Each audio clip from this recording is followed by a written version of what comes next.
Yes, guys, what is up? Welcome back to another video. Today we are doing my finalised Premier League predictions. That is right, the season is just 2 days away now, so I'm going to be finalising my predictions. I did do my early Premier League predictions, I think it's about 2 weeks ago. Go and check that video out if you haven't already. The link is at one of the eyes at the top of the screen. But yeah, today I'm finalising my predictions. There's a few changes to what I said before due to transfers and stuff like that. Before we do get into today's video though, make sure to leave a like and subscribe. We're aiming for 20k subscribers by the end of 2021, so it'd be much appreciated if you could subscribe as well as press that notification bell. Let's try and hit 100 likes on today's video as well.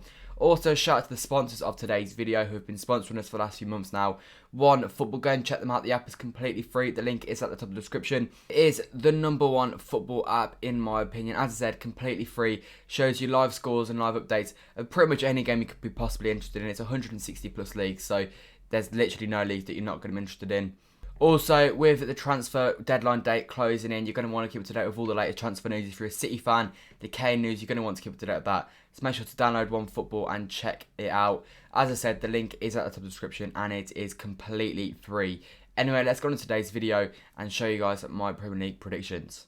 So as I said, I've already done my early Premier League predictions, so I'm not going to go over every position too much. I'm just going to kind of go on about the positions I've changed, and then we'll breeze over the ones that I've already done. The relegation spots, I'm keeping the same. I'm keeping Brentford in 20th, Norwich in 19th, Newcastle in 18th. As I've said, Brentford, in my opinion, they're just a worse version of Norwich. They've not got enough to stay up. I know Ivan Toney came up with some waffle about wanting to win the league this year or something, but it's never happening. Brentford going straight down, in my opinion. They're just not quite good enough to maintain their place in the Premier League. Although all the best of luck to them, I just can't see happening.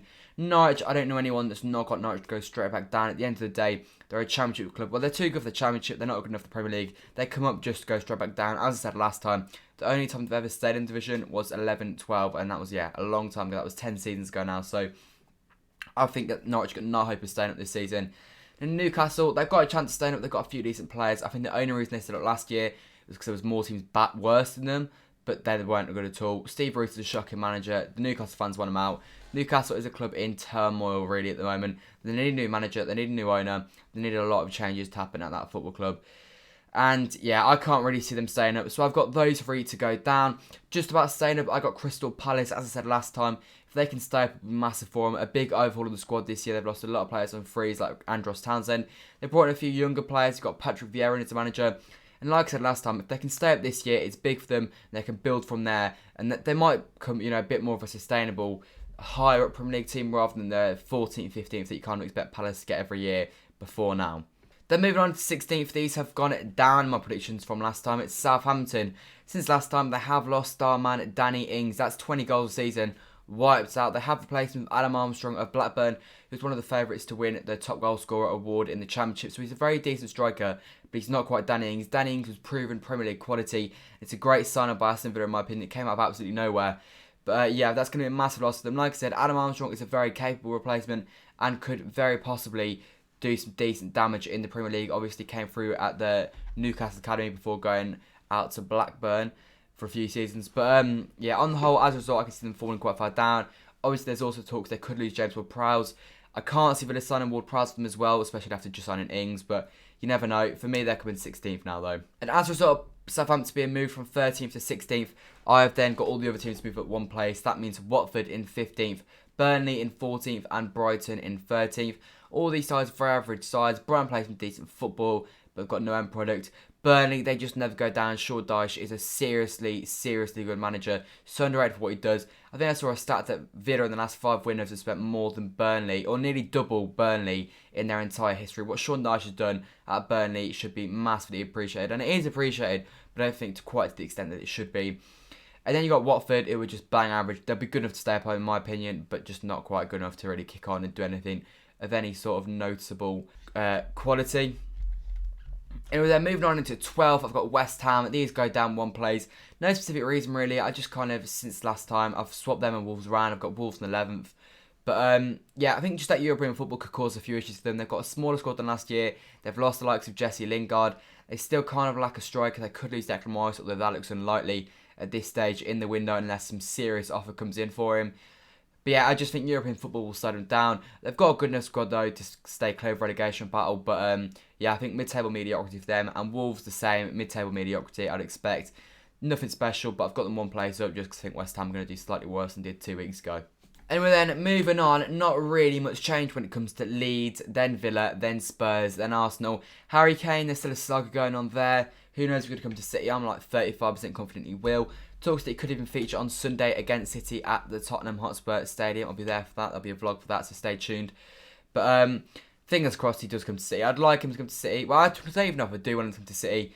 I think he'd be a great striker. He'd bag plenty of goals for us, but equally I think I'd rather get someone like Haaland or someone a little bit younger at least. 150 million to me seems a bit of a price for a 28-year-old with a dodgy ankle. But yeah, that's the situation with Spurs. Arsenal, not really much change there. They've been linked with Bernardo Silva, who apparently is confirmed to leave Manchester City. Who knows where that? He wants La Liga, he wants Champions League football. So Arsenal, it's not going to happen for him. They've also been linked with a move for Aaron Ramsdale. Not really sure where that comes in. Leonard's a very decent keeper. Not too sure if he gets any game time, or if he does sign, or if they're just expecting Leno to go next year. It's absolutely ridiculous when you consider all things considered, though.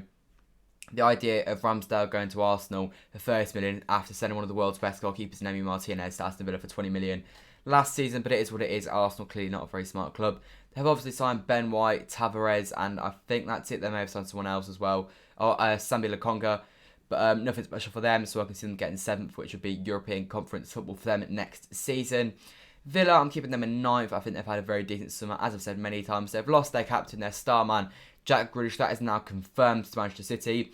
Talks that they could reinvest that whole 100 million back into the squad, though. They've added Danny Ings, they've added Buendia. They've added some very, very decent players into this side, and I'm sure they could definitely push higher at the table if they do alright, but I'm going to keep them in 9th, but I wouldn't be surprised if they do finish a little bit higher than that this season. Then also in 10th, not much to go over here, but yeah, I'm pretty confident Leeds will come pretty safe mid-table this season. I think they'll be better than the likes of Wolves quite significantly, but not quite at the level of the Villas, the Spurs and the Arsenals. Anyway, moving on to top 6, my 5th and 6th place to say, I've got Leicester in 5th, Everton in 6th. Nothing to change there. Everton feels like quite a brave prediction. I'm kind of having second thoughts. The only issue is I can't see Arsenal, Spurs, Villa or Leeds coming 6th, but I can't really see Everton coming 6th either, and one of them has to realistically. And so I might get that one slightly wrong. They could finish significantly lower. Their pre-season's not been great. They've been absolutely smacked 4-0 by Man United at Old Trafford last Saturday. So I don't know if I've sort of overestimated them. I rate Rafa as a manager though, and so I'm going to back them, but I may have overpredicted them there. Leicester, again, decent summer for them. As I said, Boubacar Samare, Patson Daka, Ryan Bertrand, all very, very decent signings for Leicester. I just can't quite see them having it in them to go all the way again. I think I'll be in the top 4 with the final few games to go. And at the end of the season, I think I'll bottle it as per usual. But yeah, now we're moving to top 4. And it's a little bit of movement here. I don't really know what's caused the movement, but I've just got a change in heart. And so I'm going Man United in 4th. Very well, that could be biased. I would not be surprised if that's just me being biased towards Man United. And obviously I'm a Man City fan, so I want it to do badly. But I did watch Goldbridge the other day and he made a very good point. And this summer, people rating it so highly for Man United, but they have actually had better summers. At the end of the day, they sealed the Sancho deal that should have been done 12 months ago. They got a Rafa Varane, who is nowhere near the same player he was 3 or 4 years ago. So they have improved in areas, but I don't think they're actually that good.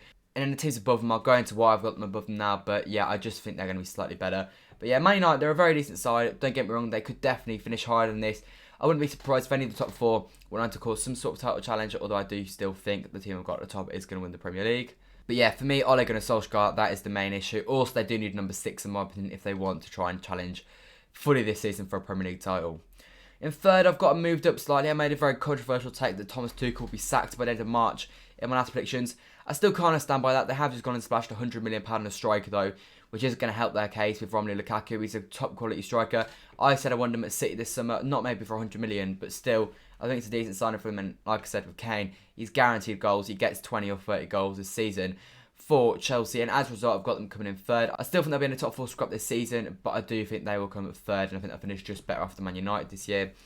And as a result, that means in 2nd place, I've got moving up Liverpool, and I don't know why I've got them here because they've not made any transfers since last time. There's no real reason for me to put them this high, except for Jurgen Klopp. I think he's a boss manager. The likes of Van Dijk coming in, I think will make a major difference. That front three, if they can get them hitting again, that'll be very useful. They've got the likes of Harvey Elliott, who will start to make a bit more of an impact this summer. If they can keep the Ox fit, that'll be major for them, although I think it's highly unlikely. But I just think they'll come 2nd. I don't think they'll win the league, but I do think they're better than Chelsea and Man United, just simply because I think Klopp is better than Tuchel and Solskjaer. But yeah, if they keep their players fit, that's in no doubt that they will be a threat, a force to be reckoned with this season. Robertson already injured, which is a slight concern, but Shimka should be alright for the first few weeks. And the talk is that Robertson should be back by the end of the summer, by the end of August. That leaves us to first place, and in first place I've got Manchester City. Again, not really any changes since last time. Grealish now confirmed. Who knows about Kane, as I said earlier. But yeah, I just haven't got too much for everyone else. We looked pretty poor on Saturday against Leicester, which for some people was cause to be concerned. But for me, I don't know, I'm just not really concerned about it. It's early pre-season. The English players and the Brazilian players, they came back on Monday. They're now back in training. Phil Foden's still injured though. Kevin De Bruyne not fully fit. That's a slight concern. But I think we'll get going. I think we'll get above 90 points this year. If I had to guess, I'd say 93 or 94 points. But yeah, I'm pretty confident we'll win it this year. I think we'll go back to back once again. We may even win a Champions League on top of that. I think we'll see win 2 trophies, maybe 3 this year. I think it's going to be another incredible season from Pep's men. But yeah, that's my predictions. Leave your predictions in the chat. What do you agree with? What do you disagree with? Is there anyone that you think I've got massively wrong? I don't think I've got anyone massively wrong. Everyone's sort of in the right sort of area. But yeah, I'd be interested to know what you guys think. Champions, who do you think will get relegated? All that nonsense. But yeah, anyway, that's all for me today. Leave a like, subscribe if you haven't already. There'll be another video tomorrow. In fact, it's a live stream tomorrow. I'll be live streaming my season preview, so make sure to stay tuned for that. That should be 11 AM tomorrow morning. So yeah, that's UK time, by the way. But yeah, leave a like, subscribe if you haven't already. Thank you guys for watching, and I'll be back again then. Goodbye.